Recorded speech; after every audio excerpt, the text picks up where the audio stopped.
Hello? Yeah. Yeah. I know this was a conversation that was supposed to have been had some time ago, but some complications came up. So here we are. I want to get into first and foremost, where you from, Sha? I'm out there West Philly, man. Grew up around the 60th Market. Up there around 59th around all my life. Okay. And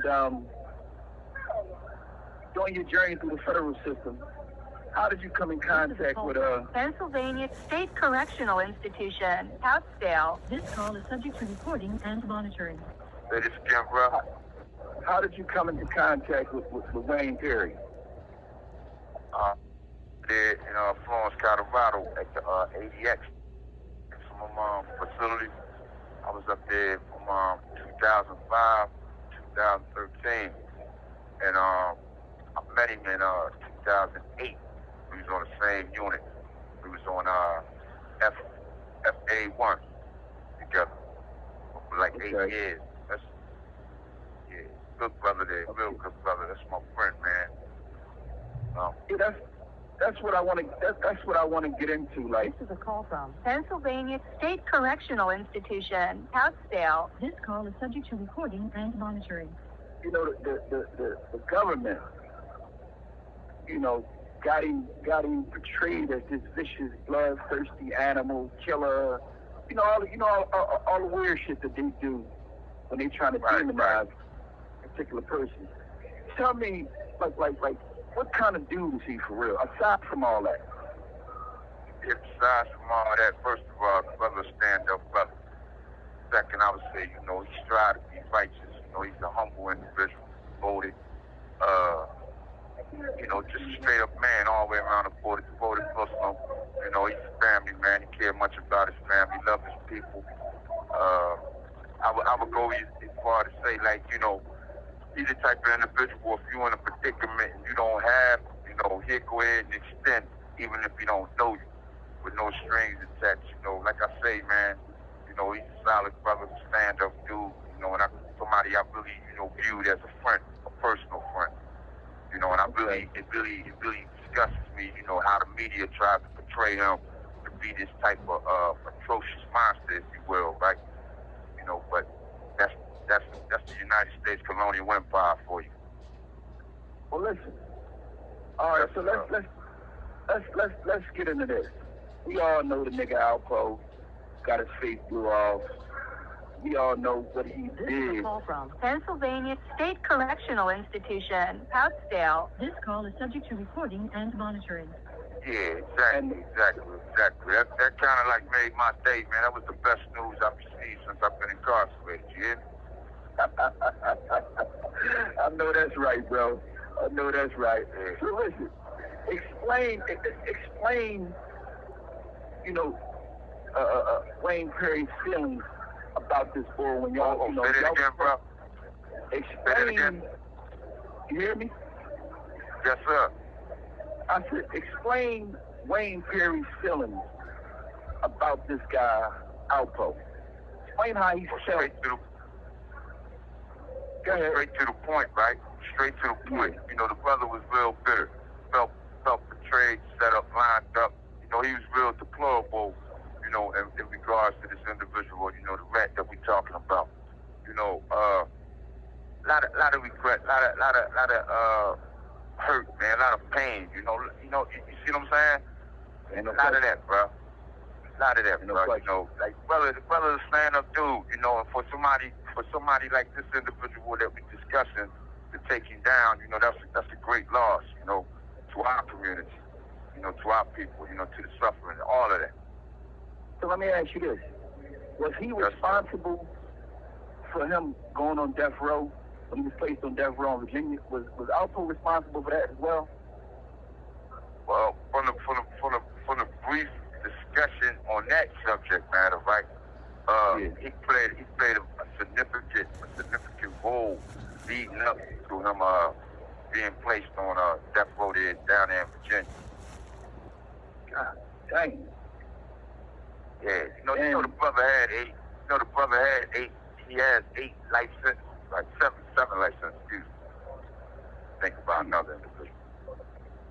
Yeah, that's a crazy situation there because they allow main man to come home and continue doing what he was doing. To my understanding, when they ran down on him and he got hit, he was throwing drugs out the car. I guess he thought he was going to live and was trying to find a way to alleviate, any potential charges that he may face. Yeah, he was trying to do the same with the Bull thing, go back out after cooperating with these individuals and reestablish himself as if he was still legitimate within the community, within our world, And as we see, that didn't play out as good as he had intended. But my thing is, I'm just like, why it didn't happen sooner?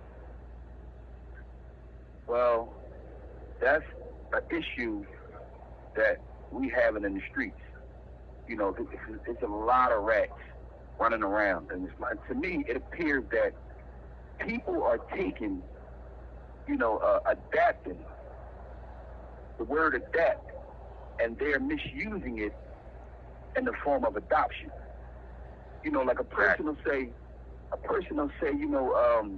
man, I'm just adapting to what's going on out here. But my whole thing is, you can adapt, but not adopt the sucker shit. Exactly. You know what I'm saying? Exactly. You don't have to embrace it. There's no such thing as embracing that and call yourself thorough or call yourself a man. It just doesn't go together. That's a good point that you made. Adapt, and adopt. They're two different things. Ain't no question. Well, here's my thing. As a man, we all have been called killers. We all been ADX. We done been transferred to SMUs and all the special management units. All the dudes that's like us. The way the government portrays dudes like that. We done been all over the place. But exactly, dudes are like dudes got this image of Wayne Perry and other dudes that are stand-up men as bloodthirsty marauders, right? The same with the same breath with in the JVM situation. It's the same exact thing. Now, dudes fell to realize, like a lot of young dudes fell to realize that, as a man, there's a difference between a dude being a murderer, a killer, or what have you. That he may be born with that. That may be his nature. But in order for a man to be a man, he has to see the image of a man, to be nurtured. Exactly. You know what I'm saying? So explain that. I need you to explain the difference between a person's nature and a person's nurturing of their character for the men. Well, I'm saying, first of all, an individual has to acknowledge, right, that there's a need to be nurtured. That's a process one has to go through. That's a process that one has to acknowledge and take time, step by step, because this is not an overnight thing, But now you asking me to explain the nature and the nurturing. Now, the man can be that by way of nature, But now, in order for that to work, in order for that to have some stability in it, like I say, it has to be cultivated, it has to be nurtured, and everything has to be precise, bro. Like, individuals are just taking upon these titles and they're erratic, with no focus and no direction and no concrete foundation. I say concrete foundation because you have some individuals who have a foundation, but it's not concrete, but that doesn't go to say that they don't have a foundation. But in reference to the individual that we're speaking about, his nature was what his nature was. None could get around that. But as I had been around him, I constantly focused on him nurturing his nature. You see what I'm saying? Ain't no question. Yeah, that's a wonderful explanation because at the end of the day, like I'll be wanting like young kids. You have 1 minute left. I'll be wanting the young kids to realize that you can have the nature of. Yeah, I'm listening. No, the phone get ready to terminate, man. They just gave us a 1 minute notice. I don't know if that was you or myself. Yeah. Well, here's the thing. Explain, Right. in closing, explain just, your feelings of Wayne Perry as a friend. That's my brother, man. I love that brother, man. Like I say, man, on one hand, it's about 5 individuals that I can actually count that I met during the course of my 58 years on this planet that I consider to be solid all the way around the board, and he's one of them, man. Okay. Well, listen, we're going to finish this conversation at a later date. It's nice talking to you, man. I love talking to stand-up dudes. Yeah, thank you, man. Thank you for involving me in this, man. I'm out, man. Peace, man, to everybody, man. All right, take care of yourself, Rohit. Yes, sir. Thank you for On the using door. Securus. Goodbye. The call.